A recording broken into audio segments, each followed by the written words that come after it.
on the name. So, but today what I wanted to do is just to share, and uplift you. What do you do when you get knocked down? What do you do when life hits you and things don't go as planned, right? That's what I want to talk to you about today. And what I want to do is share a story with you. So I recently heard this story about Mike Nascimento. Okay, so Mike, he grew up as a really small kid. Okay, people would call him Bones because he was just like skin and bones. Like, he was so skinny, because of that, because he was really small, a lot of times people didn't pick him for for sports and for things like that, though he loved it, right? And so as a freshman, he's playing football. He's out there on the field, the other QB. So they went this entire season, I think 0-9, right? They hadn't won an entire game. And he's playing this game. He's on the defensive side, and the quarterback on the other team, he knew about Mike, and he knew, he's a scrawny kid, he's skinny, so I'm going to kind of pick on him. I'm going to throw the ball to this receiver next to him, right? Turns out in this game, like, they're going back and forth the entire game. It's the last game of the season.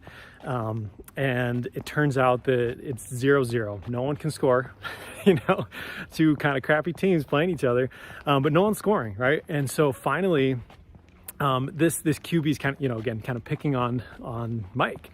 And so what he does is he ends up throwing the ball his direction, but Mike actually intercepts it. So he gets the ball. If you don't have football, don't worry about it. But essentially, he takes it all the way down for the touchdown and wins the game, right, for his team. And so it's kind of cool. He has this moment of shining and things are working. He's like, oh man, this is awesome, right?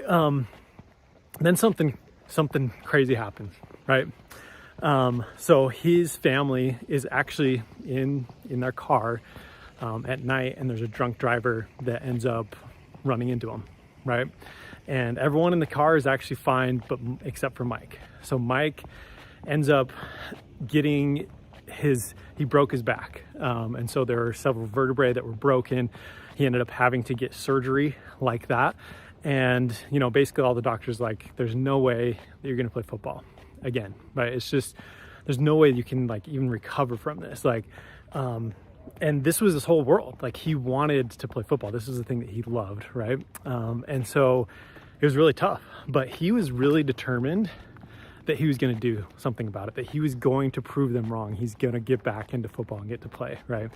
And so he ends up, what they were saying is that you have to be able to do 500 slow sit-ups in order to like heal, in order to get better, to get back at things. And so this is what, he's doing, is he's doing these crazy, crunches that are super hard for him, right?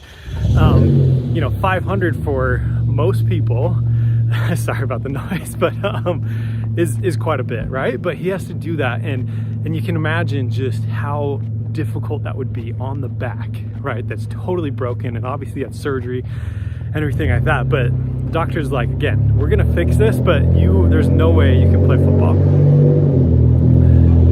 Well, great.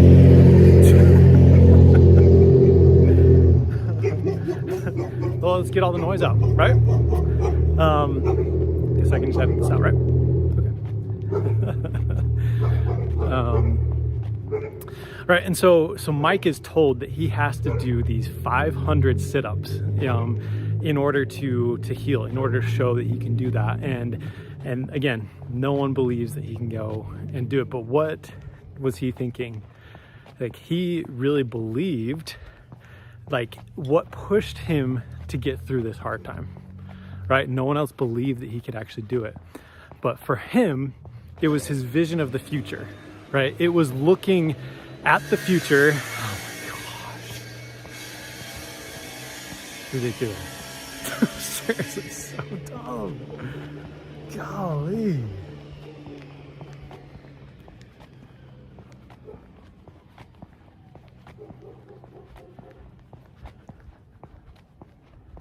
I don't know. I'm not sure.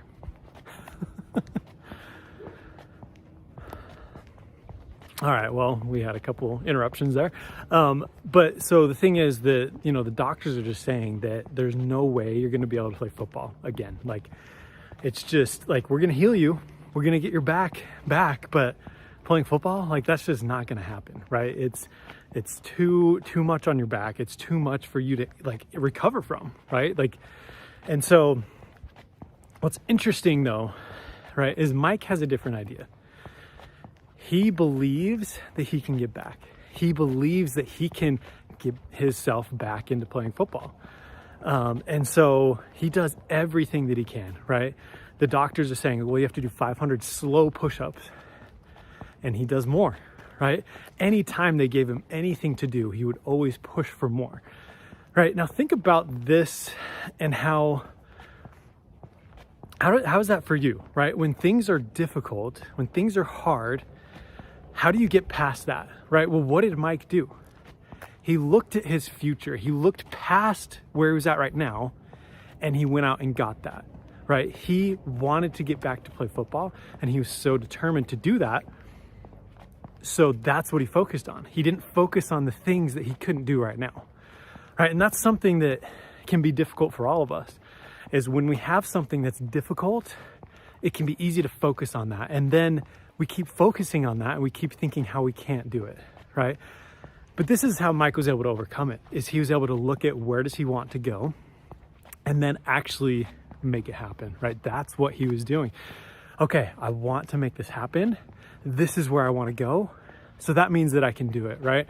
If you are struggling with pursuing your dreams, with doing the thing that you want to do, then you got to look a little bit more to the future. You've got to really just envision where you're going to go. You got to envision how you're going to get there and then go and do that, right? Like that is super, super important, because if you focus on the problems, that's all you're going to see, right? And you won't be able to see past the future. And so that's why it's so important when you are having things that happen in life, that when things are difficult, you got to take a step back and say, okay, this is hard, right? And it's okay to slow down, right? It's okay to do that, but never lose sight of where you want to go, right?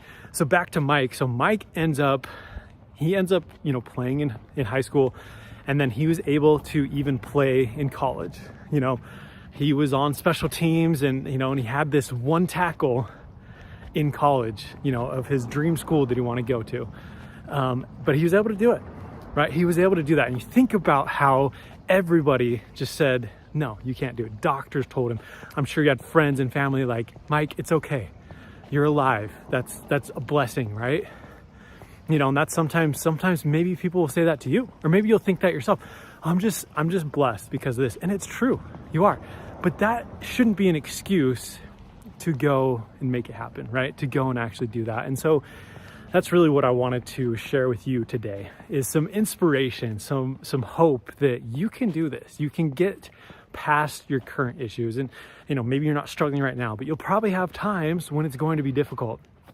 And so I want you to think about that, about how you need to look to the future, that looking at the future is what's really going to get you through it. Grant Cardone, he talked about how if your current problems seem really big, then your dreams and your goals are not big enough, right?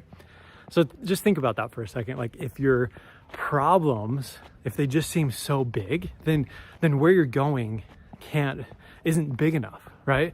Like if you really want to go somewhere and you want to change something about your life, and it just is, you can really envision that and see the amazing things that you want to do, then it makes it that much easier to get through the difficult things you have right now, right? It allows you to look past the current problems and to go out and to get that future. And so I want you to continue to remember that, when things are difficult, is you can do it. First of all, I believe in you. Even though maybe I haven't met you, I totally believe that you can, that all of us really can achieve anything that we truly want. But just to know that looking at the future is really your key to success, right? Your vision of the future is your greatest asset. There's actually a quote around that as well. And I truly, truly believe that. And so that's my, uplifting thought for today, is for you to really look at the future, right? I know, just like Mike, Mike had some very difficult things, but he was able to do it, right? And he said that, even after what happened, that I guess what I'm saying is after in college, when he goes and he looks at the stadium where he played, it's just a reminder to him of all of those amazing things that he did, that he was able to overcome just all the odds. No one would have thought that he could do that, even doctors and so forth. But he was able to do it. And just that reminder of his victory, like that's something that he continues to remember, and as you continue to do that, to change and to overcome these things that are difficult, you'll be able to truly, find more joy, and to be able to remember that and to just have that confidence too that you can do it. So anyways, that is the message for today. So please share this if you found this insightful. And until next time,